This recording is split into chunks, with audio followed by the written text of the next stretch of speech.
Well, check it out, y'all. We got what you need. We're all living in apartments, condos, vans. Well, dude, even you can have a studio in a box. Yes, we can help you with that right here at Blind Knowledge. We work on your budget and we figure out your measurements. We'll get you the best sound for the best price.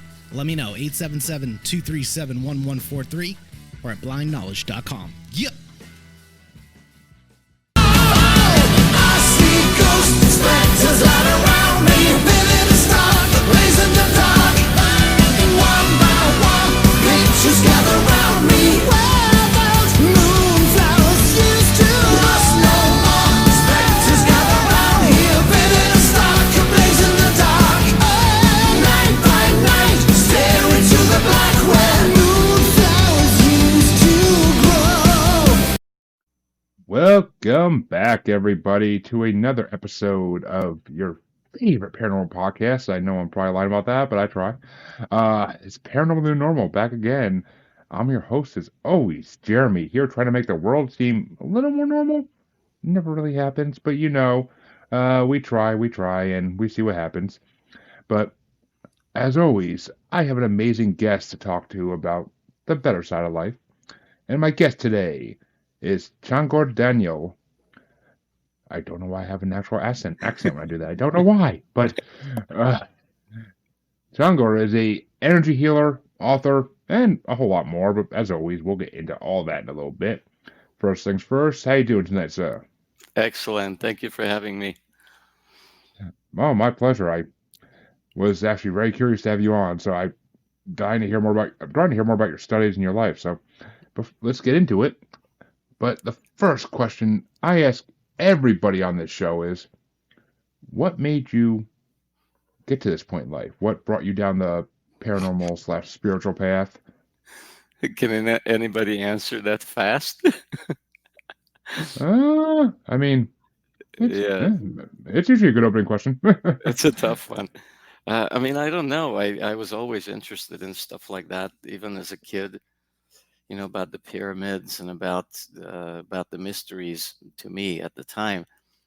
And although I never really pursued it much, it was mostly reading, Deniken and stuff like that. And eventually I went to study engineering, which is, the facts. I liked logic, and it was very, very important to me. However, I was halfway through college when I met with energy healing. First through my dad's friend, and I learned that my whole life I was feeling this energy. I just didn't know what it was. And eventually it led to other things. After an incident where I moved my mom without touching her, it totally changed everything and put me on this path. And eventually I learned how to stop everybody's pain and how to induce healing, and eventually I met with one of the greatest healers of our time, a gentleman named Zdenko Domancic, who lives in Croatia still. He has healed over 1.5 million people so far with a very similar method. Which I saw that in your site. That is an impressive stat right there. That's an impressive stat. So, geez. You figure after 100,000, you kind of figure out what works and what doesn't. And so he systematized these moves and developed a really nice method, to which I added some of my own that I gained through experience through many years. And so I teach basically anyone how to feel the energy, how to see the energy, how to manipulate that energy in order to stop pain or induce healing. It's really not a big thing. It's just something that they don't teach you in school. Otherwise, anybody can do it, just like math or riding the bicycle or such. I mean, I know some people who can't ride bicycles. I know some people who can't do math. So there are exceptions here too, I guess. But let's say most people can do it. Most people will not, play basketball like Michael Jordan, but there are a lot of good basketball players out there, and technically anybody can do it. So It's after years of doing it and years of teaching Tai Chi, Qigong, teaching the art of bioenergy healing itself. It just dawned on me after a while that, gee, maybe I'm really not that special. Everybody else can do this. And so I put more energy into teaching it than, well, I guess I'm 50-50. I still do a lot of work. I do a lot of long distance healing right here and from my chair. And that also I can explain through scientific means, through quantum physics, how it works. So it takes the mystery out of it. That's true, but it works nevertheless. I have a lot of happy customers. Well, couple questions out of that actually. Yes. But first things first, Nicole, hey, thank you for watching. Thank you for sharing. Always appreciated. And hey, Shin, glad to see you back again. But it's actually funny because I was the same way when I was younger. I got into the paranormal stuff. I read books about Bigfoot, Loch Ness Monster, all these types of things, and watched documentaries on energy healing and people that could shoot electricity out of their hands and people that had magnetic issues, Hmm. or not issues, but they had like a magneto type power almost to attract things magnetically. Right, right. Stan Lee's Marvels, like that was an interesting documentary. But I mean, I grew up loving all this stuff too. But then I went to biology. I went to science. I wanted to know the facts. I wanted to know real things. I kind of got out of the paranormal a little bit, and it took years for me to get back into it. And that's why I was. Even sorry to interrupt. I think even Of course. paranormal is everything is based on facts. And when we call something paranormal or metaphysical or whatnot, we just don't know how to explain it. We don't have the science yet. It doesn't mean that it's not there, or it doesn't exist, or it creates any issues to us. We Exactly. I mean, we don't know how to measure it. That's about it. yeah, I have a feeling we're gonna be doing that a lot tonight. But yeah, I mean, yeah, I mean, it's basically what the paranormal is. It's just unexplained science. I mean, we didn't know gorillas were a real thing until we found one and captured it and studied it, and then we're like, oh, these Africans are right. This is a real creature. But Right, right. and actually, Shannon, I like this comment, so I'm going to show it. Shannon says, "I feel like you devalue your gifts. People can do these things, but not on your scale." Which I was going to say actually, like, yes, it may be something everybody can do, but not everybody is going to master it. That's the difference. True. Someone else put it this way. He says anybody can become a pilot, but not everybody's a pilot. It's also a good analogy. However, I believe that if we taught at least the simple things to kids in school, we would be much better off. Oh, Uh, I my 100% daughter agree. was my daughter was 2 years old when she came and mimicked my moves as I was working on Grandpa. I was working on his knees, and she came over and started doing the same things on the other knee. And after a little bit of laughter because it was cute, we realized that it was working. Grandpa turned serious. Like, wait a second, I can feel it. And eventually, both knees stopped hurting. For her, it was a natural thing. That's what she saw from the beginning. Now, if every child did that they would also see this in their lives later on. And it's quite easy to live without painkillers and such. Yes, I have children, so I know about the whole mimic the whole monkey see monkey do thing they do when they're younger. My daughter had a thing when she was eating when she was younger because I used to do this when I got done eating. I would sit there like just stroking my beard, and after a while you see her over there doing the same thing, like in almost in a mocking fashion, basically. But Right. I of course just had a good laugh about it. But I mean, it's just children they do what they I see. I mean, in mean, in in our case, we I have two daughters, and when somebody would get hurt or such, we learn how to you grab that pain and you throw it away. And we have some natural things that we do. When you hit your elbow, what do? You kind of rub it, right? It spreads that pain somehow. Now you worked on the nerve endings there, but also you spread this energy that came suddenly here from that hit, from the pain. Whenever you have a headache, it's just excess energy around your head, and that's what we learn how to do it easily. I mean, I never actually thought about it that way, but yeah, like when you hit your funny bone against the wall or something by accident, like you do rub it, like, and it does make the pain go Yes, away. or you hit your I knee or something, and of course with kids you kiss the spot, so there's the psychological effect, but also the kiss. There's a connection between you two and spreads the energy. So it's if you look at everything from a quantum physical point of view, then everything makes sense. Everything vibrates. Right now, thousands of different vibrations are going through us, which thankfully we don't feel. Otherwise, we'd pick up radio stations at this moment. The hundreds of them that reach us and such. But we're also connected in many ways. And exactly. yes. Exactly. Exactly. I mean, it's and yeah, it's funny. 'Cause I'm thinking about it too as you're saying, and I'm like, I do that to my kids too. Like if they stub their toe or something, like I rub their foot for a second to like and it makes the pain go away. Right, Like it's right. just like It's you almost just the natural, you naturally feel that energy. Kids do better because, it's a natural thing, but then we teach them how to touch things, how to feel things, how to see them, how to perceive it in our way. And there's so much beyond what we see. Just like your dog will not see the rainbow. You could be telling him about the rainbow all day long. He can't see it, you know. It's a frequency. So we have other frequencies that we don't pick up. From all the frequencies in the universe, we pick up only this much. And we judge everything based on that. It's a very tiny knowledge.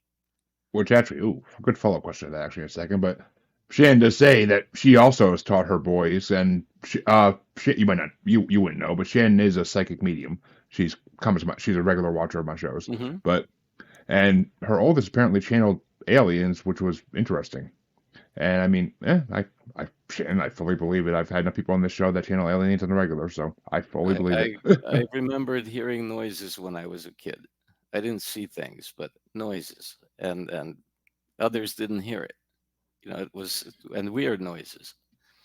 And then, but as an adult, you learn, you I don't know, you educate yourself, and by the time you see your third UFO, it's not a big thing anymore, right?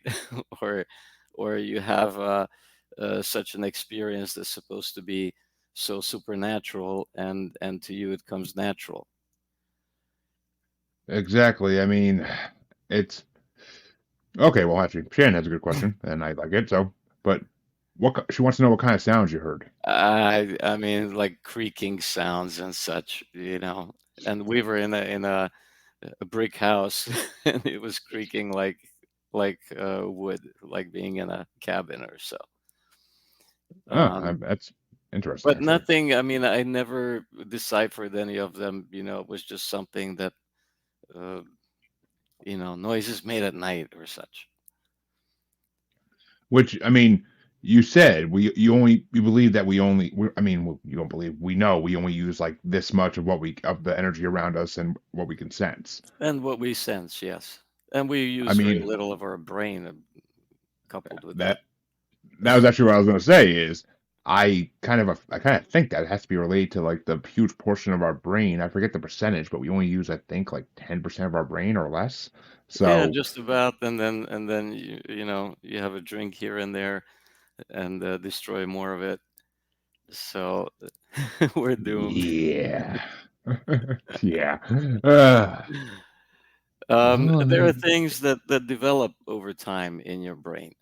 The more you do this energy healing, for instance, the easier you feel it, the easier you see it. Other things slowly come through different frequencies. You feel in person, you feel more temperature changes, heat, tingling, coolness or magnetic feelings. And really, the more you do it, the more this feeling develops in you and becomes part of you. And eventually, at long distance healing, when you need to see things, then you see those things again based on the energy itself. It just takes practice, Like everything in this world, it takes practice. I mean, pretty I much. sure saw. I sure saw it wasn't a good podcast in my first 20 episodes. Don't get me wrong.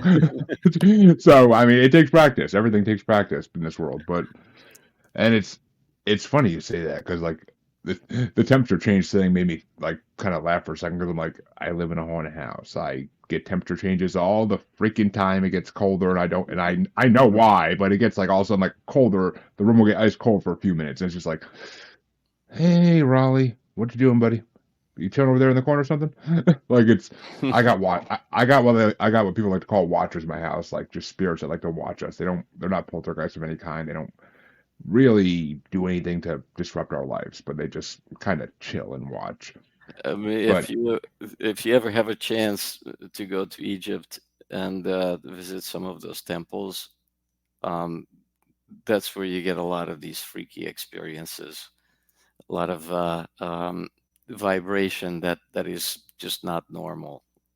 That oh, I mean, I can imagine. I can imagine. I mean, trust me, Egypt's been on my bucket list for decades now. But it's just such an ancient, mystical place. I mean, the pyramids themselves are hypothesized to be basically channeling mechanisms for energy from Yeah, it's definitely either. not what's in the school books. I mean, Oh, inside when you're in it, it can't be what they claim it is. So we still don't know much about it. I mean, and if you think about it, in the time of Cleopatra, they were already visiting the pyramids as a tourist attraction. They were already ruins for a couple of thousand years. exactly. I mean, Uh, it's ancient stuff. And Shannon, I don't know which one was you referring to. I could tell you attract spirits. Your energy is crazy. I don't know if you're referring to me talking about myself or if you're talking about Csongor here. I don't know, but either way, it's all good. I mean, yeah. I mean, Egypt is. I mean, personally, I believe that Egypt has to do with extraterrestrials in some way or form. It kind of has to. It kind of has to. I mean, it's just so ancient, and there's so many signs and synchronicities that line up with Egypt. That's just, I mean, in those pyramids, I don't believe that slaves built those pyramids. I can't. It seems and how many more humanly. pyramids are there around the world that are uncovered? Even in Egypt, they admit that they barely uncovered a small percentage of everything. So Oh yeah, I there's no mean, idea. They talk about giant pyramids in Bosnia. There's some in Serbia, um, South South America Pole, too. Yeah. and yes, and South America, of course. Yeah, So I mean, all the ancient civilizations really, that at least the ones that didn't get destroyed. I mean, the Aztecs, the Mayans. There's even some that I believe there's one or two in the American Southwest somewhere that natives created, supposedly. But right. uh, I mean, there's pyramid structures everywhere on Earth, and they have to be some kind of conduit. I can't picture why else would you build these things? Like, you're not going to build this huge thing as a graveyard? Like really? Right. You can't build a little hut and put the body in there? Like what? Like it seems like way too elaborate to be a ceremonial like tomb. I'm Yeah. sorry. I never really thought about it till now, even, but that just seems so ridiculously elaborate that I don't think they would do it. And the whatever vibration is there is really still, to me, out of this world. There was a statue that we touched um, in Luxor.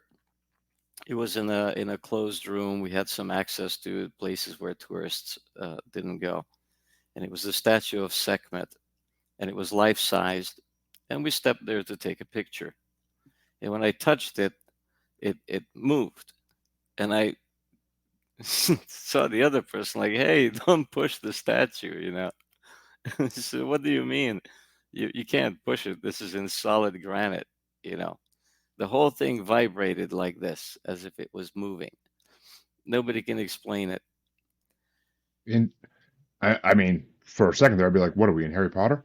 But um, it's just that's crazy. But with a 2,500-year-old sycamore tree outside that same door. I I, mean, it was just mystery after mystery every day. I mean, and Shannon says she's obsessed with Malta, that she feels like there's something there, which, given her abilities, and I don't doubt it. Malta, I've heard things about Malta, so I mean, I could believe it, Shannon. And good question though. What do you think about the monolithic monuments appearing all over the world, like the one in the hell is Oh, it? the Was it shiny Georgia? Yeah, ones that just appeared out of nowhere. like the one in like yeah, like the Georgia one that got destroyed. But Oh, well, the Georgia, that was different. That, I mean, somebody built that one. I actually was on a motorcycle tour with a friend, and we stopped by to check it out. It oh, nice. wasn't too easy to find. It was interesting, out in nowhere, and talks about the civilization after we have to rebuild it, I guess, after we destroy it. I just remember the first few lines where there should be only 500 million people on the on the planet, not more, and Mm, uh, one language, one government, whatnot. In essence, it was, I I believe, in mean, eight languages, all the same thing written out. honestly, if someone did create that, I'm kind of impressed because to do all that work to write these things in like 8 different languages, and I mean, but it's weird because I can see some of those details happening eventually. I mean, eventually, I think we will be one, just one Earth, one language, will be one people. Like I eventually, I mean, could see. how do we get together? That's the question. I mean, do we need like an alien invasion, like in the movies, So then the color doesn't matter anymore because that one has scales and we don't, or whatnot. This I mean, it's right now we don't live in a friendly, loving environment, right? I mean, no, not to we don't. mention about, let's not talk about, the shootings and wars and whatnot, but just the regular things. You read the labels on the foods that you buy, and it was created by humans, to feed other humans, but it's not food. I mean, Do you understand what I, I mean? oh, I 100% understand what you mean. I mean, there's a reason there's recalls and pretty much everything at some point in the year. But I mean, it's just I mean, yeah, we don't live in a we don't live in a good world. That's 100% true. We live in a pretty freaking horrible world most of the time. I mean, we I mean, could, there's we good mo could, we could all live good. Everybody could be fed. Everybody could have medical. Everybody could be schooled and such. But what are the ideals? What are we going for? And and so, that's the we need problem. to get a little bit deeper inside and discover that love again and discover that connectivity. And instead, we're going the opposite direction. Take a little pandemic. Everybody loves to stay home and not socialize anymore. And we were social beings. We want to be together. We want to be hugged. We want to be kissed. We want to interact with each other, and that's where the positive energy grows in you. Every time you're scared or you have negative thoughts, your entire energy field closes in. When you're happy, healthy, your energy field opens up. It's much bigger. Otherwise, just while anybody's listening, your energy field goes roughly as far as you can reach around you, and it connects everything in you, mind, body, spirit, and such. It flows up in the front, goes down in the back. Whenever there's an obstacle in that flow, that's when problems happen. So in bioenergy healing, we discover those areas that are out of balance or stuck or such, and by adding energy or taking off or moving it, we restart that flow, giving the body back its natural environment where it can heal itself. So I don't really heal anybody. I just fix the energy and let the body do itself. Well, I mean, yeah, I mean, same as a same as a farmer in a way. You work with what's there and you create something out of it. Which, Right. I mean, it's I mean, yeah, farmers need a little more stuff to work with, but they have to find the other stuff to work with. But Shannon's asking, besides the Georgia Guidestones, which she feels like have been made by the elites, I could see that Illuminati exists. But uh, so, what do you think the other actual non-Georgia Guidestones monolithics are? Like, why are they here? Like the ones that have been showing up. I believe there's, I want to say one in Sweden or Finland. I heard about one in South America that popped up. I don't know. It's the same with the crop circles. I mean, it is, somebody should learn to read them. you know, if it's otherworldly. If local Yeah, artists are creating, nice work, what can I say? exactly. I mean, I crop I, circles have I become. can't really tell you much about these things because I haven't studied them and I haven't had any personal experiences. Well, I mean, yeah, crop circles are one thing because I mean, there's been so many videos of people like making them themselves and explaining how they did it. I like that shit. Crop circles are alien gang signs. I freaking love it. So I love it. I mean, I've But been to places where I felt the energy. I mean, I deal with energy basically, and I'm sensitive to it. So besides the Egyptian places, there are some temples where you can feel the energy. There are also natural places, locations where you can feel it. You probably heard about the vortices in Sedona. Yeah, you can feel them. You can feel other locations that are not that well known. I've been to a church in Romania that's in a cave, and there's a spot in the middle where you just can't miss it. Even my students felt the energy there. There's a place. I mean, it doesn't necessarily have to be good stuff.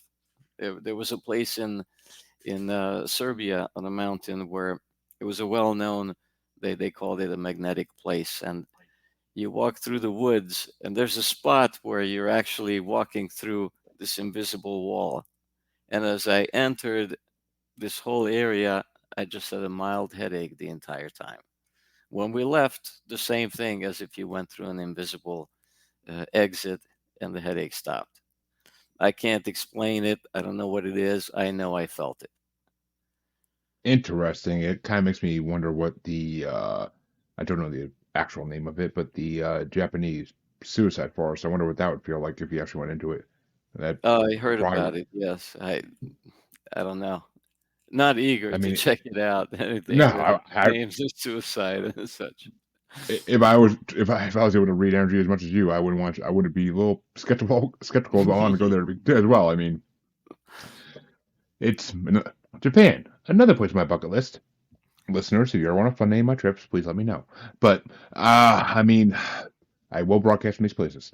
But Japan, I mean, I don't know that forest is just every documentary I've heard on it, every podcast I've heard talk about it, it just seems like that forest just draws darkness in, and it's just creepy. I mean, it's got to have some bad energy going on there, some really bad energy. But I don't know. I wish I knew what happened in ancient times to make it like that. I mean, hell, one could say it's almost. It might. I mean, there probably is a Japanese mythology story that tells the story of it. I would imagine, but they have a lot of Everything starts with something. Every story exactly. starts with some kind of a fact or idea. I feel like that maybe is where one of the Japanese gods fell to earth or something. I've heard a lot about. I mean, I've listened to a lot of Japanese mythology podcasting, and it's just there's a lot of it. I can't even remember most of it because there's just so many elements of it. But and you might be right, Shan. Maybe there is a portal there. I mean, it's 100% possible, and there because I mean, well, actually, what do you think about like, do you believe there are portals to other dimensions just kind of laying open on Earth, or Again, I go to quantum physics for answer, ooh, and it's possible. Why not? Again, this is something that we haven't explained perfectly, but in theory, why not? Even Einstein theorized about it 100 years ago. exactly. I mean. I wouldn't be. Yeah, I wouldn't surprise me honestly. I mean, he he was a brilliant man. Who was way ahead of his time. So, 100%. And whatever Tesla was doing again, we have no clue. So Oh yeah, we're I behind a little bit. I've actually done an episode about scalar light or scholar light, however the heck you say it. Um, Killer lights. eh, yeah, and scalar light. I mean, I interviewed a guy who deals with it a lot and actually uses it as a way to heal people through pictures. Which I mean, we talked a lot about Tesla on that episode, so I'm not going to dive into Tesla on this one. But I mean, we talked a lot about Tesla on that episode and how he was shut down for a reason, and it might have been because he was trying to give free energy to the world. Not exactly because That's the theory. I mean, he would have destroyed the world economy then already back then. yeah, he Free kind. energy, or even just wireless energy transfer. I feel like I feel like if it came back around nowadays, if somebody figured it out nowadays, which this person's trying to do that, but he doesn't have the power Tesla did. But I mean, if I mean, I feel like if someone did it nowadays, like it might be something the world might accept almost to a point because these I people don't that know. make money. Imagine a shoebox-sized device that would power your whole house and cost you nothing. I That was mean, the idea. You buy it once, and then what? There's no money in it. yeah, I mean, I get the concept behind it. I just feel like I don't know, the way the world's going with everybody being broke and everything costing more, I feel like that's a sacrifice the world might make. I mean, the world might just be willing to make that sacrifice. People who make money off this can find another industry to make money off of because if you're good at making money, you could do it anywhere. But it's only if you're good at making money. I mean, you can't I rely on mean, something. You got the world certainly needs us as much as we need the world, this planet, and the way we're doing it is not good. So definitely we need to look for some new directions in everything, in all of the whole thinking, I guess.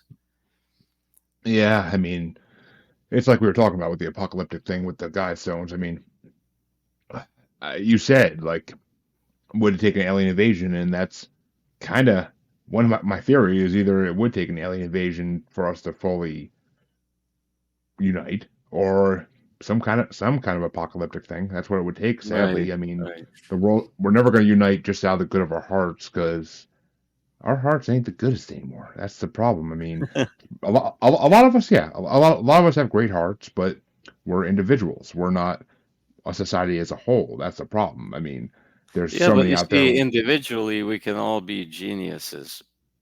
How to turn the whole to be a genius.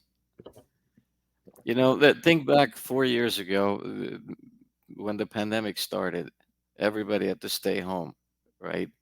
First, it was a panic. What am I gonna do, right? Everybody was stuck where they were, Yep. and then about a week into it, or 2 weeks or so, the water in Venice cleared up. Yep. They haven't seen the bottom forever. The air cleaned up in many places. In cities, there was no car traffic. We looked up, there were no airplanes. Why don't we do that every year? Take off a week or two, everybody stay home, let the air clean, go plant some trees, and such. Something positive, something for us. I mean, 2 weeks off work paid, I'll gladly take. But gladly, don't get me wrong, gladly. But I mean, it would be great. I mean, I think it would be an amazing thing if the world just took like, just the whole world, just take Well, two or weeks off. even a week off, just without Mm, any air pollution You, or so. you, you said 2 weeks. Let's make it 2 weeks. Okay, but but non-paid, you got to sacrifice for the planet, for your uh, children, you know. I mean, if my mortgage if my mortgage company's willing to sacrifice too and take a month without payment, then sure. But But if it's part of the world already, that as you are paying taxes, you would have to have that 2 weeks off, and sit in your backyard or whatnot. That would be part of it. Yeah, I mean, Taxes and that. I'd be fine with it still, honestly. Unpaid even, I'd be fine with it. I mean, it's just Or it'd maybe be you get a some kind of a tax break for every tree that you plant, or you would have to plant a tree every year or such. Again, it depends. If we do the math, how much paper we use up per person, and how much we take away from the environment, can we give that back? I But mean, I mean, we're talking globally now. For this goes for people, for everything. How do you connect with other people? Where's that magnet? When you smile at somebody, they usually smile back, right? So why not just walk around smiling all day and be nice to everybody? yeah, I mean that's basically, and I mean, well, yeah, the tree thing. If everybody got a tax break for every tree they planted, my God, this whole planet would be nothing but trees falling on houses every year. But in like We'll see.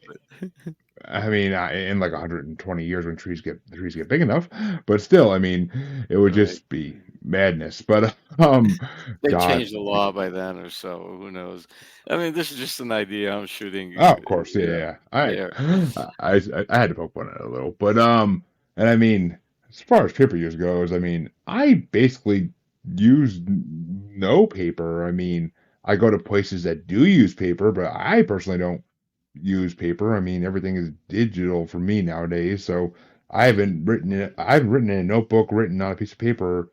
Okay, I do have a notebook at work, but I barely use it.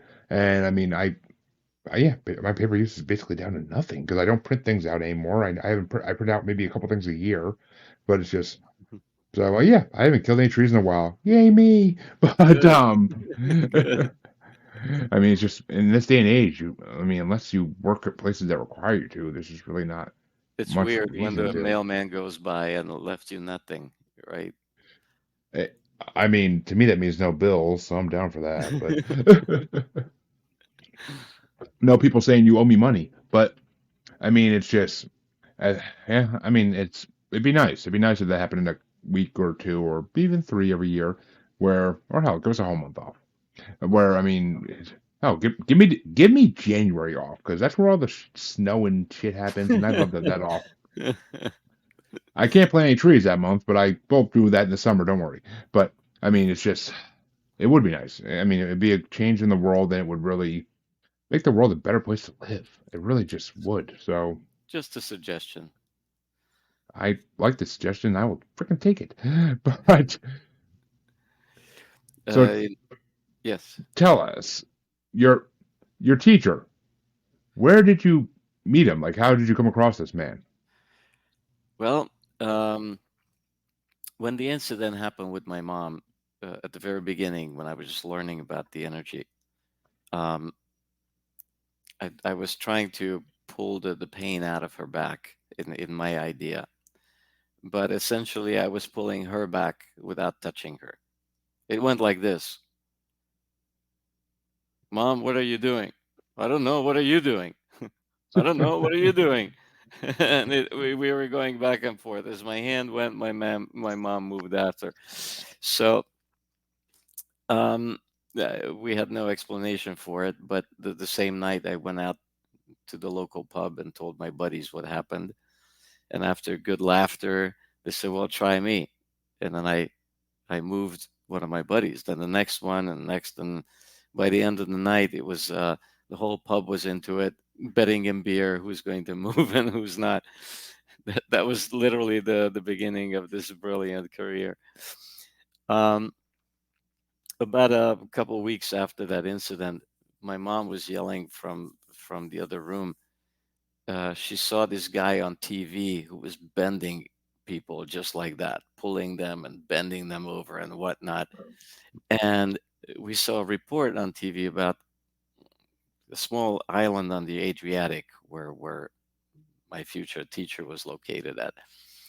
And they showed people like snaking through the streets, tiny streets, waiting in line to see him. And by the time I was able to get, now this was in the 80s, Yeah. no Google or anything. I got in touch with the hotel on the island, and by then he was gone. and they couldn't tell me where he left. Hmm. Another 2 weeks went by. I read an article about a professor in Belgrade who was measuring the energy fields of the body. In essence, they measure everything you can measure in the radio, amps, ohms, volts, and such. And I was able to get in last minute, went through the whole process. He pulled me over and said, look, you know, in my statistics, you were born to be a healer. You should do this for your occupation. Like, great, but nobody's teaching it. I'm studying engineering. I mean, nothing to do with this. There are no other schools or anything about this.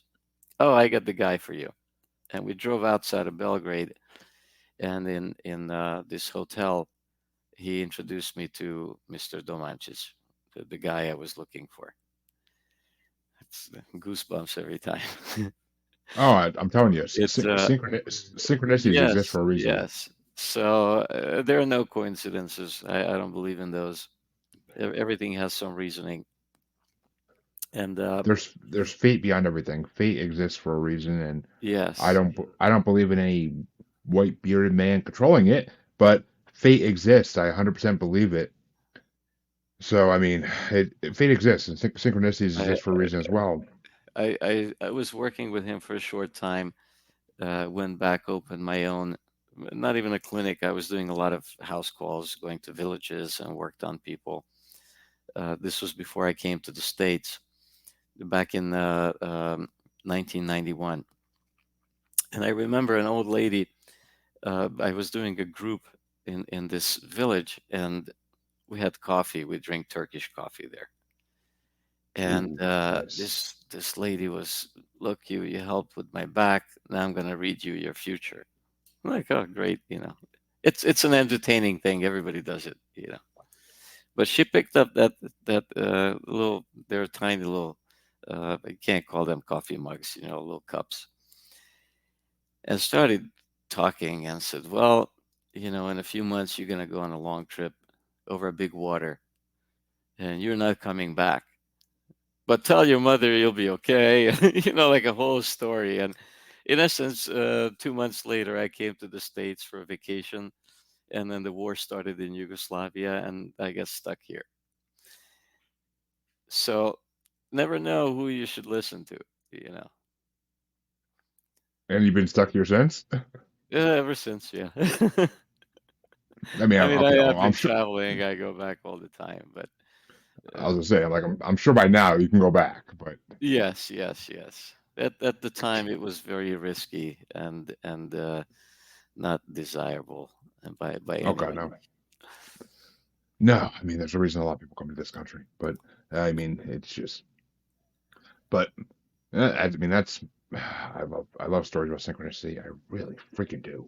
It's just it's one of the biggest topics about on this show for freaking all time. But so I gotta ask because we did talk about it a little bit. So I gotta ask, what is your belief on extraterrestrials? Like, do you think they were here before us? Do you believe they still come back and check on us? Like, I what mean, is your theory? our ego as humans is like so big, We're so tiny in this universe. I mean, not even close. 100 million stars just in the Milky Way. I mean, 100 billion stars in the Milky Way. I mean, it's incomprehensible to us how big this universe is. So definitely, there's life out there beyond, and definitely they were here before. Plenty of evidence everywhere. You can't I expect mean, computer data, but it's in stones and in rocks and is documented. Besides that, I have seen UFOs a few times.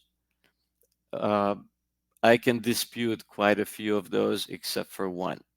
One, it could not have been anything else. It also happened in at that time Yugoslavia. It was it could have been 91, 90 or 91. The first incident, I was walking out of my girlfriend's house, and I saw five lights flying by, and I said, "Look, look!" And by the time she looked up, they were gone. And I said, "Oh, those were definitely not airplanes." And she goes, "Yeah, right, whatever." Right? Short. Um, Maybe a week or two went by, not too long after that. We were coming back from town, walking on the street. It was midnight, beautiful. You could see every star.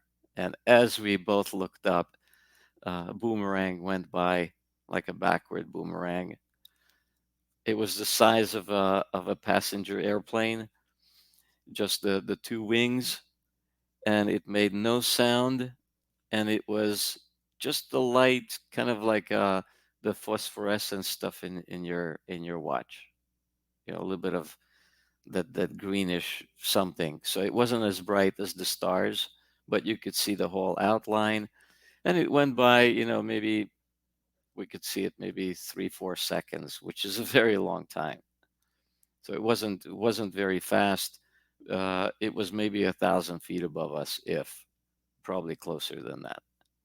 So it was one of those that, well, I don't know what it was, but it definitely wasn't our thing. It wasn't an airplane or anything like it. Which I mean makes sense. I mean, I It's enough it's to make a fun. believer out of me if I've never seen anything like it. I mean, I get it because I mean, my only UFO. Well, okay, my only guaranteed UFO sightings. I swear to God, I can go outside my backyard any night of the week and see UFOs. They the area I live in is very famous for it because they like to mine the radon from our Hmm. mountains for people believe fuel. But I mean, I was at my then girlfriend, now wife's house at the time, and I was walking in from the backyard at like dusk with our two kids, and like we were going inside for the night. And my son looks up and he's like, "Why are those stars moving?" I'm like, "What are you talking about? Stars don't move." And I look up and I'm like, "Ew, okay, what's this now?" And literally 8 star-shaped objects moving in formation in one direction fast. I mean, you can't see stars move from the naked eye. So, I mean, it had to be something else. It couldn't have been a stars. I mean, it could have been a cluster of stars. There's no way. It had to There's be. plenty of evidence around the world in videos and movies, and even YouTube is full of them. So 100%. I mean, folks, go watch Skinwalker Ranch. You'll see plenty of UFO proof. But the stuff they got on camera is freaking incredible. I honestly don't know if it's government or not. But I mean, I speculate, but I'm not 100% sure either way. But great, great proof for something in the sky. It shouldn't be there. I'll put it that way. But so okay. So I like to ask healers a couple questions always, and the first question is, what what healing experience do you have that you would say is the most like memorable, whether it be the most miraculous or whether it just be the most touching to you?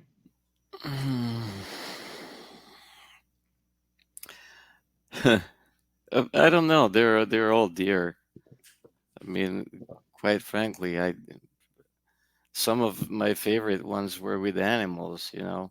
Horse that Ooh, that horse that was given a few months to live because of a dropped rear heels. I forgot the exact term now. But it's a death sentence for a horse, and I see 6, 7 years later that horse is still running around.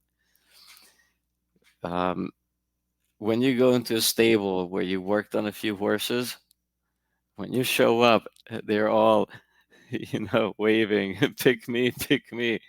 Yeah, they're extremely intelligent and they feel the energy well. But it goes with all animals and babies, and those are my favorites because there's no belief involved. It's pure energy healing. With adults, you can pretend, or you can show up like the Messiah or something, and already their belief system may do half your job. So, which is again fine, nothing wrong with it. But when you work on somebody who doesn't have your intelligence or your, that explanation level, to feel it. It's pure energy.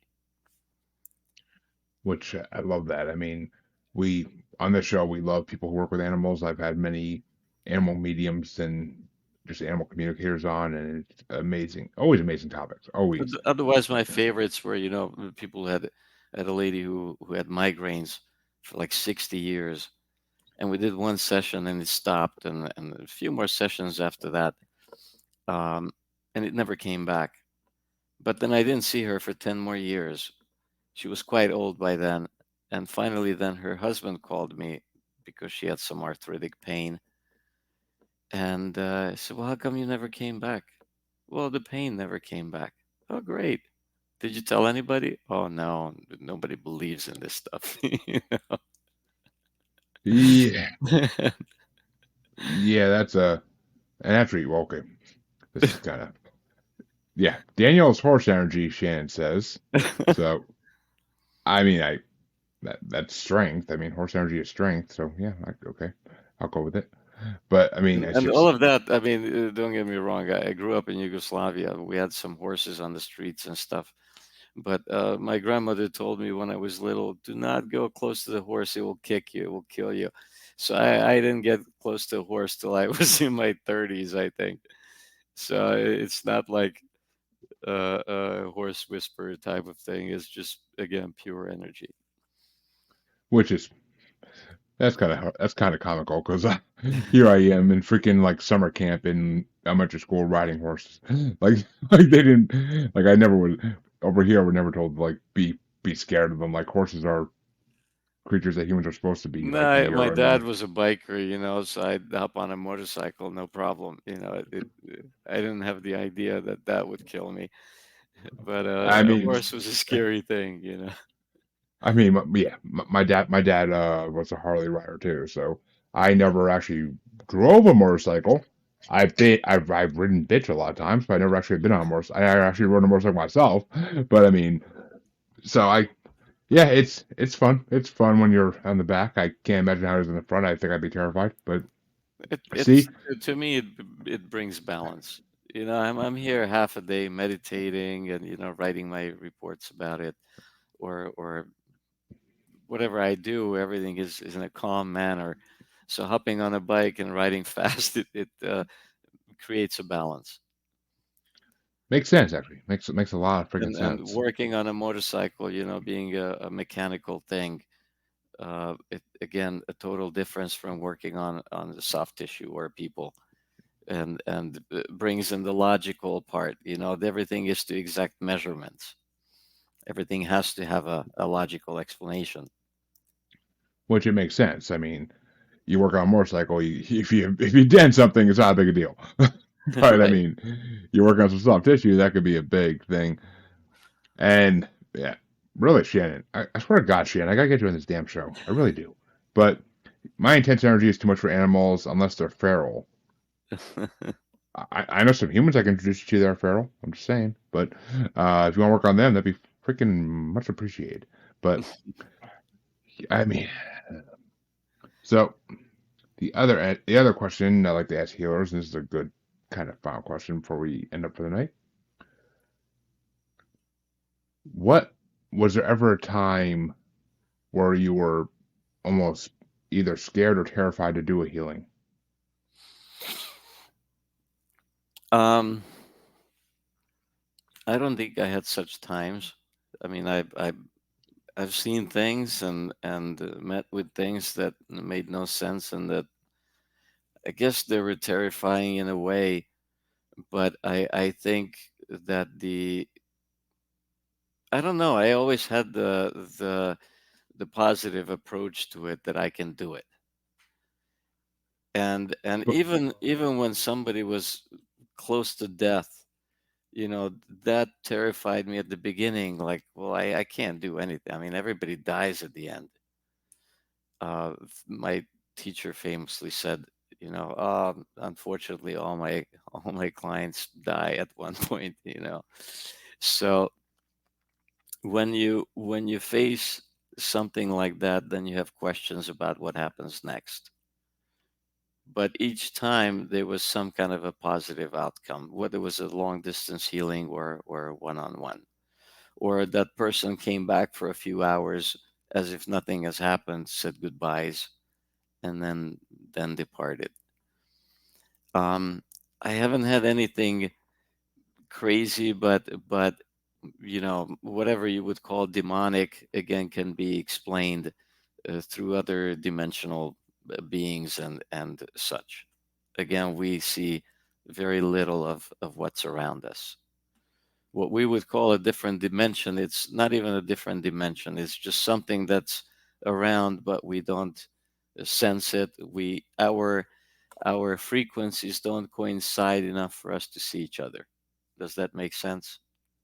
It makes, yeah, 100% makes sense. I mean, which I mean, that's a theory with like Bigfoot and other I mean, cryptids is that in essence, right now we don't see thousands of bacteria around us, yet we coexist. But of course, this depends on size. There could be something that we don't see, just like the dog doesn't see the rainbow, and to us it doesn't appear, which may be a good thing actually. which I mean, it makes sense. It really does, and Shannon agrees with that. Um, yeah, I'll throw it up. It does make sense. Shannon said, which I mean, but see, it's funny when you said you like come across some things that like give you a little jump at first. I was gonna ask you like, are you talking like demonic possession type situations? And it's funny that you just brought it up naturally without me having to ask even. And so you actually have dealt with Well, people that they thought that. let's talk one case maybe. I mean, I Sure. don't want to drag it out too long. It was a little kid who um, he had about 100 seizures a day at the age like 1.5. God, that's horrible. And yes, and out of those, quite a few grand mal seizures, and just you can't do much about it. I I did a couple sessions on him, and right away they reduced to about a 50 a day. After the third one, there were no more grand mal incidents, but he still had about down to 30 incidents a day. And that's when I did a distance healing on him, where for distance healing, I have to go into deep meditation and visualize everything. When we're on one-on-one, I can work on you, feel it with my hand, watch TV if we have to. It's automatic. At long distance, it takes a lot of concentration. But there, I concentrate on the energy itself, and that was the first time that I saw one of these. I mean, I didn't know what to explain it, but now I know they're energy parasites. I call them that. I removed it with no problem. I can go back to what it was, but it was a big mystery. I removed it just like I would remove excess or negative energy, and everything was clear. That same night, the father called me up and he sent me a video from the baby monitor. The It clearly showed an orb flying around the child. Okay, and looking for places, but it was like an invisible barrier, like the spaceship Enterprise has, where it tried to get in, but it couldn't, and eventually you see it going away. Interesting. No explanation to it, but I going. mean, it's been long hypothesized that demons, or what we call demons, are really just other dimensional beings that like to use our bodies for either sustenance or for That's the Here's the entertainment. answer to it. Um, when the pandemic happened, right around that time, all of a sudden I started seeing more and more of these around more people. Then I realized that when you're stressing, of course your energy gets weaker and creates these cracks in it, cracks in your energy. Going back 20 some years, my teacher claimed that the root of all problems, all disease is stress. And at that time, I was like, nah, I don't know. I mean, what about, bad diet, no exercise, whatnot, No, he said everything is. And now I see where stress came in as the weakening factor of your energy. So think of these creatures as what we talked about, not a different dimension. We just don't see them. It's just a different frequency. To them, this life, they don't see us. We see different things.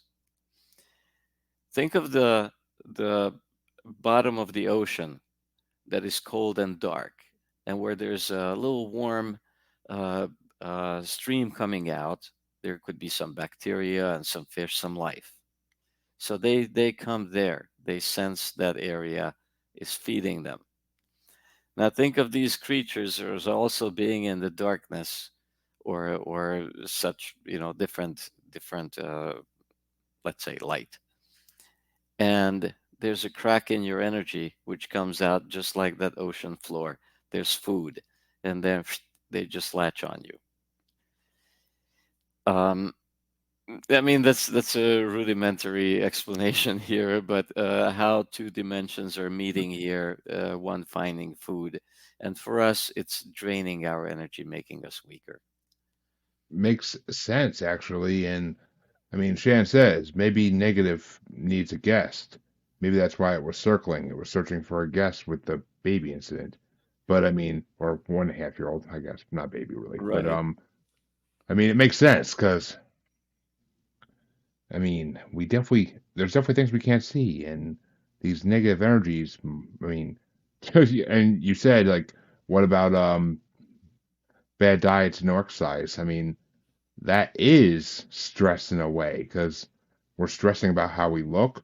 I mean, not me personally, not me personally Well, and ever, and the but I food mean, itself puts a stress on your system. Depends what kind of food you put in you. You don't put exactly. I diesel mean, in your gasoline engine car, or you don't put gasoline in your Tesla. I mean, everything has to have its own fuel. We have to have the right fuel. And of makes course, sense, really. you have to have the right air, the right water.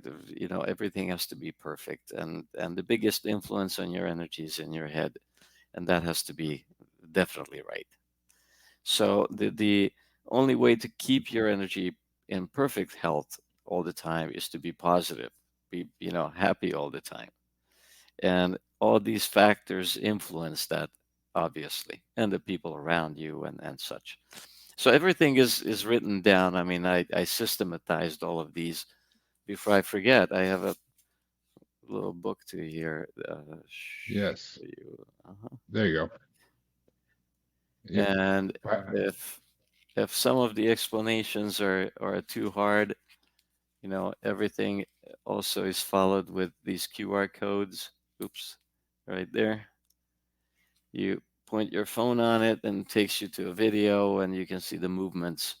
So it's the simplest way to learn energy healing out there. Well, there you go, folks. And yes, I believe you wrote two books, if I'm not mistaken, right? Yes, well, I have three. I also have a children's book. I have to show you because I mentioned the kids. One second. Of course.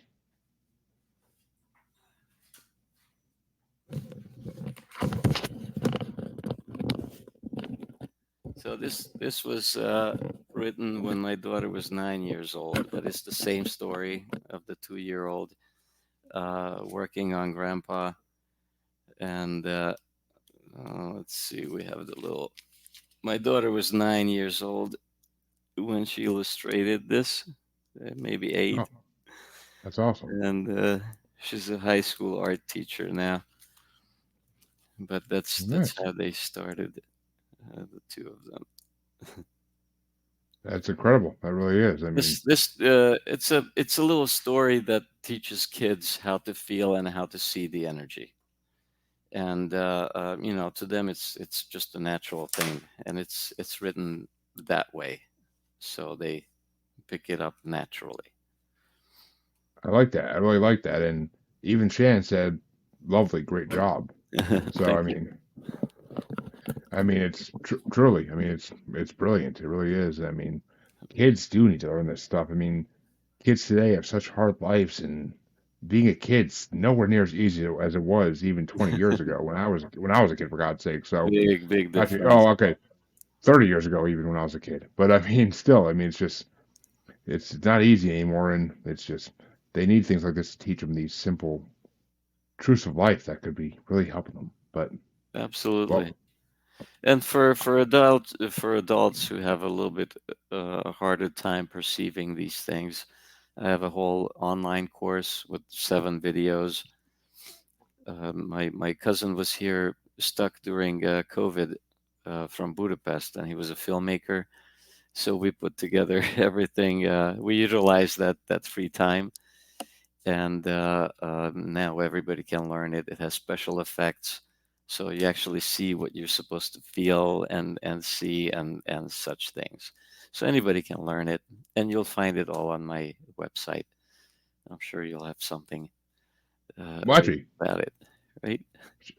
and yes, your website will of course be in the description of this podcast when it comes out, so that everybody can click and go. But Shannon brings up a good question, and I promise after this we'll be done. But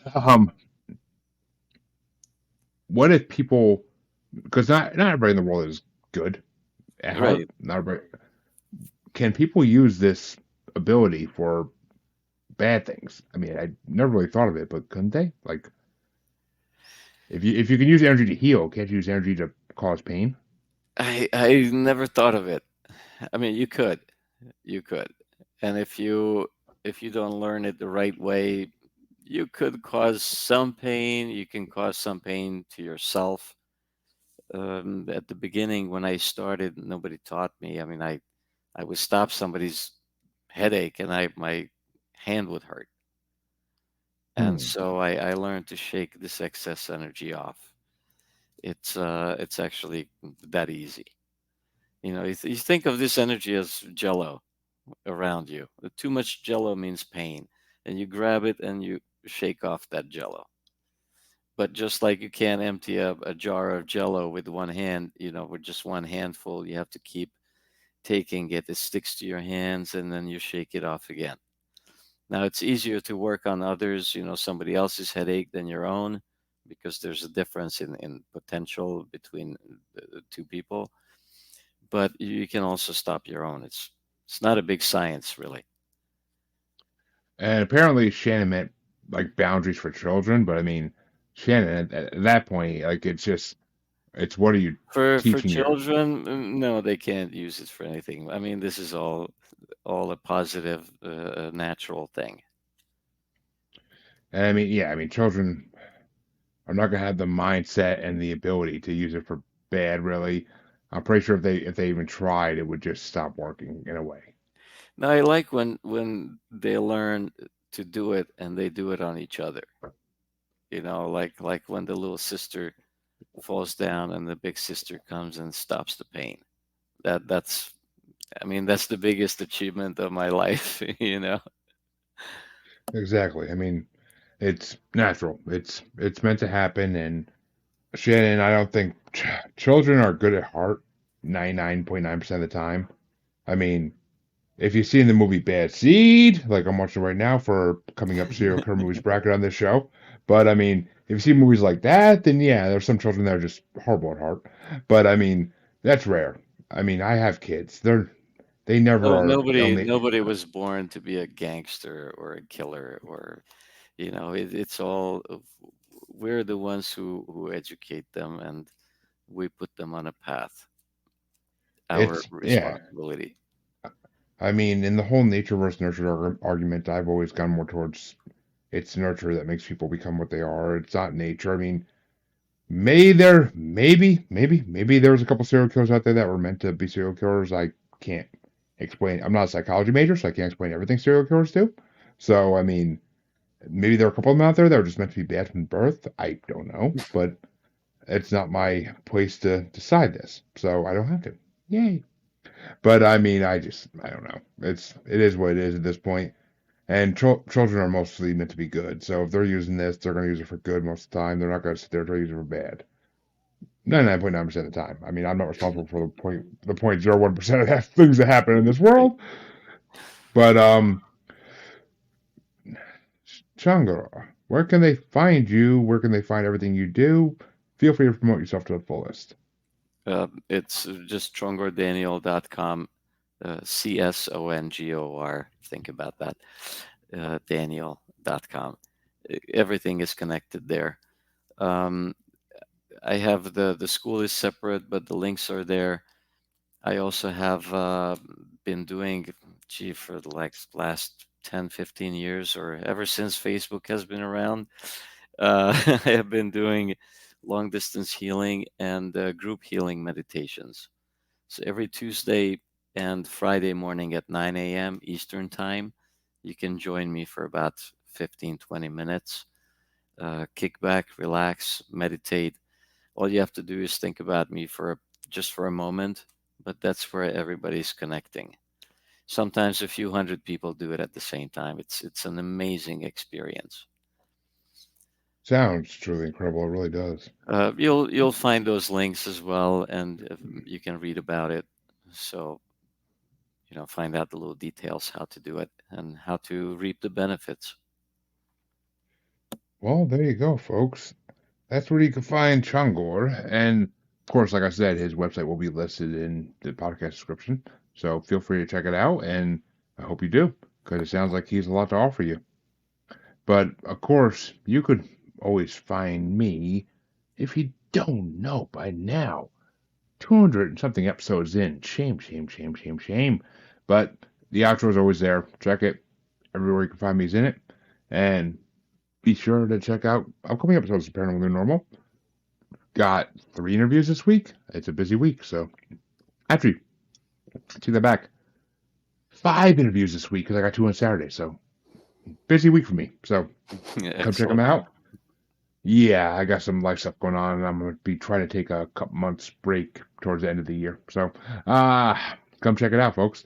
And I want to thank Csongor for coming on because it's been an amazing freaking episode, and the hour and 12 minutes flew the hell by. So come check it out. Check out all the stuff coming up, folks, as well. And please check out Csongor where you can on his website and everywhere else you can find his information, and check out his books. I mean, I definitely might be buying the kids one for my kids. So it'd be nice if they did something productive in this world. But come back next time and see what's coming up next.